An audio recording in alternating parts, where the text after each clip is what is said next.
Hello? Hello, I'm back. I apologize. I don't know why instead of exiting out, I hit end stream because I'm dumb.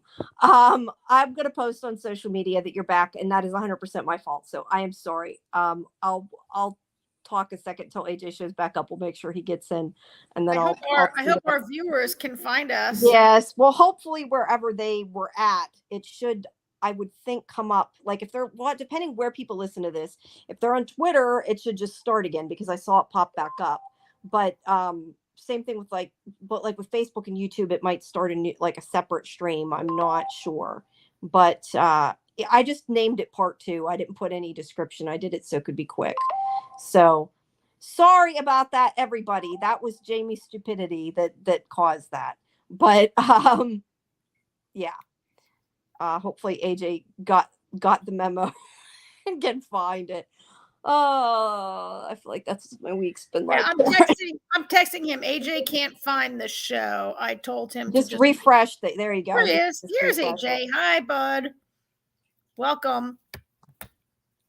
He's better change his avatar because he looks like me. There he goes. Here he is. Hi, AJ. All right, that's Yeah, a good lesson. I mean, short of yeah. Don't let Jamie touch anything. I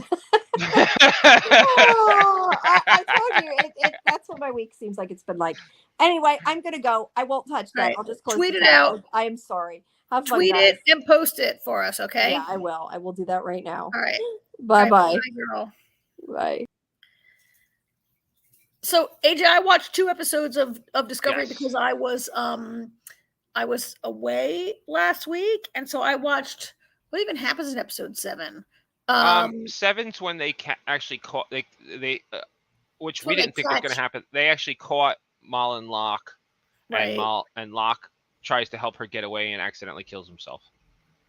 Oh, when he accidentally injects all that stuff into himself. Yeah. Not accidentally on purpose, but he overdoses. He overdid it. Yeah, and I guess there was some other stuff going on. I just watched it today, and I can't even remember what the other stuff was happening. But you're right; that's the short version of what happens. There's also there's also a lot of Rayner being kind of a jerk in the meeting with the admiral and having to get kicked out, right? Oh yeah, yeah, and Book wasn't very happy either when they decided to give Mal over to the Breen. Oh yeah, there's all that Breen stuff. The Breen are a very strong and terrible adversary. So I watched all that, and then I watched this episode. It's funny because as I was watching this episode, I was thinking, so way back pre-season, I had a chance to do like a little 5-minute interview panel with the creators, and I thought I didn't ask them, and just watching this, I was like, oh, I wonder how much fun it was for the writers to write this kind of adventure mystery, or did they bring in extra writers who have experience writing this kind of this was very clue-erific this week, right? Where they have to find a clue and there's a test and right? I mean, the creators of the show have done a lot of stuff, not just Star Trek. So I mean, they've done stuff like this before. So I'm pretty sure this was their, kind of combination. For our final season of Discovery, I have an idea. These guys wrote for Fringe.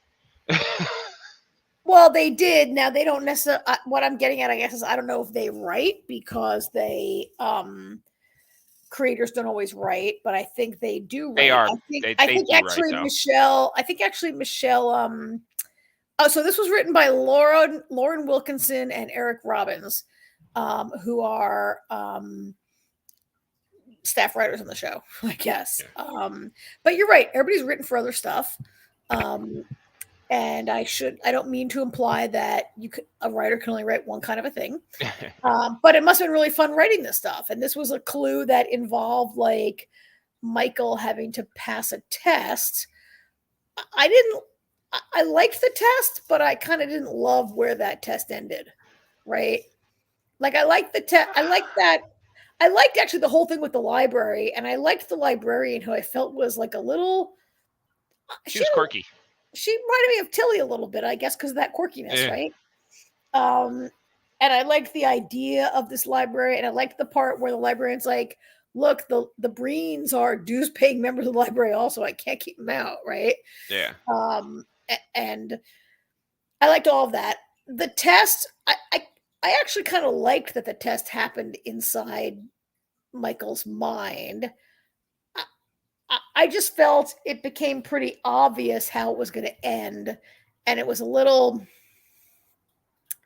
I don't know. I guess I shouldn't knock it too much because as we near the series finale, of course, there's going to be Michael like having a moment of self-realization and like right, like major character growth there and whatever. Well, I just felt yeah. it was a little touchy feely. Then again, it was a Beta Z who set it up. Yeah. It's funny when I was watching it. I'm thinking, I was like, Jesus. I was like, Burnham is doing some deep soul searching right now. Mm-hmm. I think it's kind of obvious the direction it's going because the next step is her talking to Book. Yep. So that by the finale, they're back together. Oh, they're definitely getting. I mean, the Yeah, fact that the subconscious chose Book. Well, yeah, obviously. And how many times in this episode did she say, "I should have told you. I should have told him. I should have told him." Right? Yeah. Like, you know, my favorite part of the episode is though when the librarian, when she says to Book, she's like, "Is your name really Book?" And he's like, "Yeah." She's like, "Oh, this is awesome. Like, this is the first time a Book has come to the library to visit me." Yeah, that was cute. That was cute.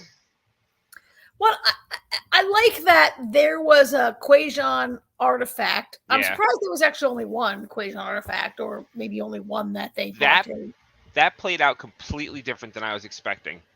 I really thought that Book was going to get them in trouble. Like, I was like, Book's going to go there, and he's going to be like, "You have no right to have this. I'm taking it." And the library was going to be like, "No, you can't take it." And it was the exact opposite. I was like, okay, that did not go like I thought at all. Yeah. And it looked to be just a little wood carving. He's like, this is from like some kind of Quajon tree, and it's a little carving, and it means a lot to me. But I kind of wonder if that's a Chekhov's gun situation where we saw it now and we'll see it again. And I don't know if it'll be like a clue solving thing, but it might be the thing that somehow brings like as part of him. And obviously, I think Book and Maul have to find a connection before the end of the series, right? We can't leave him alone in the universe and have the only other Quajon like estranged from him. And I wonder if that little carving is somehow going to be. It could. And speaking of Maul, she played that perfectly. She's a really very, very good manipulator, which really didn't take that much for her to manipulate because the leader there, he is a complete jerk. Like the Breen guy. Yeah. The what's he called? The Proxima. Prior. His name is the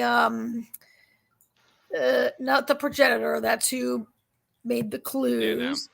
His name is I forget what they call him. It starts with a P, right? Yeah, Priori or some shit like that. Anyway, Primarch. There we go. Yeah, that jerk. He's such a jerk. It was easy for Maul to be like, "You guys really want to follow this guy?" You know? Yeah. She really, yeah. I mean, they laid that groundwork early that she was like, he doesn't care about you guys. So do you think Maul leader of the Breens, basically? Kind of. I kind of got that feeling. She's amazing. Yeah. And you know what the funny thing is? I actually, while I don't want the Breen to get their hands on the technology, I do want there to be some way to use the progenitor's technology to bring Locke back. Because, like, he was such a nice guy, and... Yeah. Yeah. I mean, she's definitely Clyde, and he was definitely Bonnie. Yeah, right? They're definitely the opposite. I think that she's going to be disappointed. I don't know that the Pretenders technology is going to be what it is. Like, think it is. What they think it is, right? And I mean, yes, the seeds for this were sown way back in Voyager or whatever. but I think it's not going to be what they think it is, and it's definitely not going to be what Locke thinks. Yeah. What Maul thinks it is. I I think think you're right. even if the Pretenders could create life, I think maybe it can't recreate life, or they made it so that it won't, because when you're dead, you should be dead.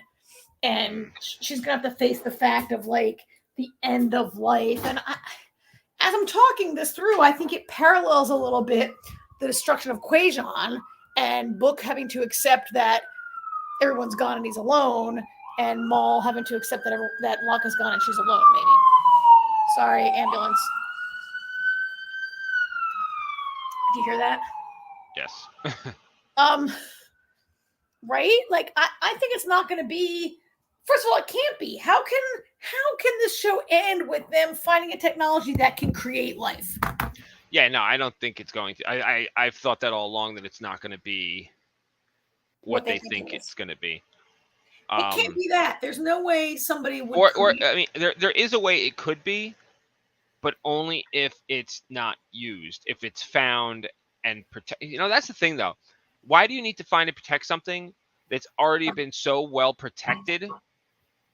Yeah. That I mean, not for nothing. This last test, there is no way anybody of ill gains passes that test. There's no way anybody in the Breen passes that.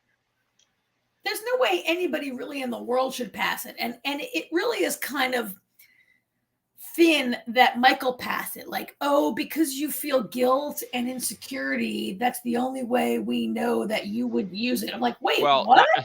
Not for nothing. Not for nothing. Michael was just throwing his shit against the wall until something stuck. And then when she stopped, and then when she stopped and got real, she was like, okay, there's one light left. I'm about to die. And that's when she just finally was like, well, since I'm going to die any second. Yeah. So she can only be trusted if she thinks she's going to die. And I think, like, has she really? I mean, it also was a silly test because, like, so she had a test and there was a program, but it was kind of like her own mind created the test. So is there any way she really could have ever failed that test, right? I don't know. The idea that I just think you proved yourself because you have fear and insecurity is just not. It was a little weak there. I think there's a bigger lesson. Like, it's going to turn out that the technology doesn't exist at all, and they're being taught a lesson about what it means to pursue a powerful technology or something like that, right? Yeah. Definitely, Locke is not coming back to life. No, I don't think he actually would. I'm just saying I kind of want him to, because I feel poor Locke. Oh yeah. I really like him. And he's a good character, and like he's the only good Breen. I mean, the Breen are a very warlike and aggressive species. They're like worse than Klingons, right? And he's not. Yeah. How do you like the idea that there's one secret clue that only Burnham knows, and it wasn't shared with us, the audience? I like it. I kind of, I do like it. I like when they hold things back from the audience sometimes, because sometimes I don't like when we know things that other people don't, and then those people don't ever talk about those things that they should have a conversation about, and we know the thing, and we're sitting there going, hello. Yeah. Yeah. So I kind of like this little last secret. And it's the one way that she can maybe beat the Breen. The Breen are superior with firepower, with technology, with What I did like, though, was when she told Runner that that she, there's one more secret that she knows that there's no way the Breen could ever figure out, and he's like, could Maul figure it out? And she was like, eh. So I kind of do like that while she has this secret, Maul is smart enough to figure it out. I like that, because it's not like a secret, like it's like a secret chemical formula or a secret power. It's like a secret, maybe logistical, or like the answer to opening a lock or something like that.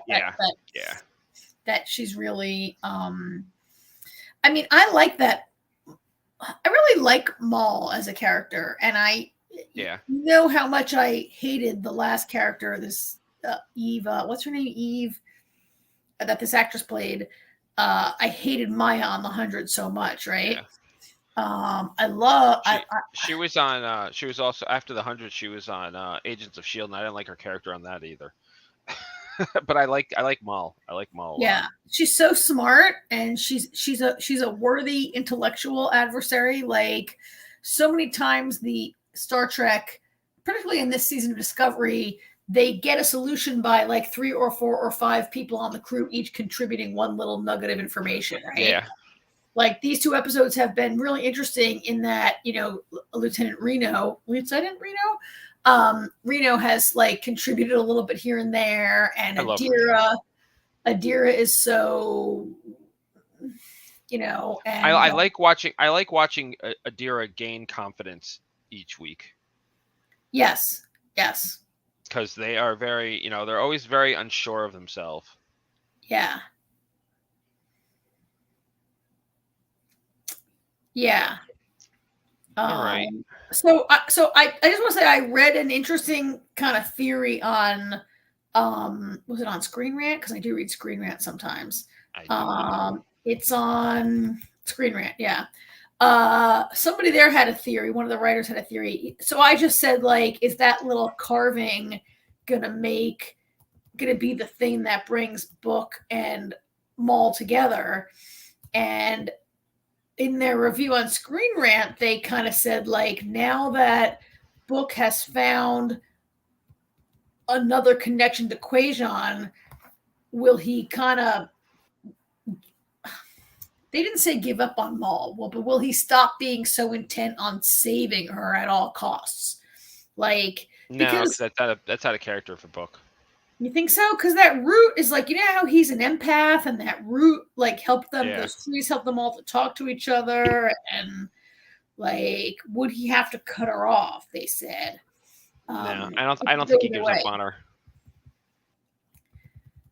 Do you think that little? Not who Book is.